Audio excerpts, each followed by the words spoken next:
বিপক্ষে অনেক মতামত আসছে। পক্ষে বিপক্ষে অনেক মতামত আসছে। আমি ওই বিয়ের সময় শুরুতে আমি যেটা বলছি সেটা হচ্ছে যে পক্ষে বিপক্ষে যাই আসুক না কেন, আমি কারো পক্ষে বা বিপক্ষে বলার জন্য আমি এটা বলি নাই। আমি বলছি শুধুমাত্র আমার একটা অনুভূতি প্রকাশ করছি। আমার কাছে মনে হচ্ছে যে দেশের এরকম একটা পরিস্থিতিতে কেউ আমরা মানে দেশের কথা চিন্তা না করে আমরা শুধুমাত্র অর্থটাকে আমরা এত বেশি গুরুত্ব দিব, যেটা আমার কাছে খুব মানে পছন্দ হয় নাই আর কি। হ্যাঁ, অনেক কিছু হয়ে গেল লাস্ট ফিউ ডেজ। আমরা যদি দেখি আপনার একটা ফেসবুক পোস্ট নিয়ে দেশে ব্যাপক তোলপাড়। কি বলার আছে আসলে আপনার?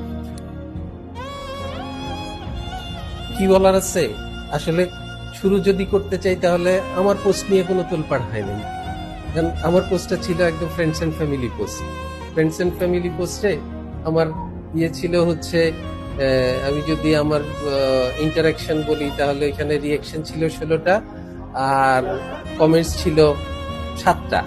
তো এটা তো কোনো ভাইরাল হওয়ার কোনো লক্ষণ না, কিন্তু এখান থেকে যেটা হয়েছে সেটা কেউ একজন এইটা আমার এই পোস্টটাকে স্ক্রিনশট নিয়ে তারপরে তারা তাদের মতো করে এটাকে পাবলিশ করেছে বা ভাইরাল করা বলেন যাই বলেন। তো ভাইরালের কথা বলতে গেলে আমার পোস্ট কিন্তু ভাইরাল হয় নাই, ভাইরাল হচ্ছে স্ক্রিনশট। তো যার ফলে ওইটা নিয়ে আর মানে অনেক কথা হয়ে গেছে, ওইটা নিয়ে আর কথা বলার তেমন কিছু নাই। তারপর পক্ষে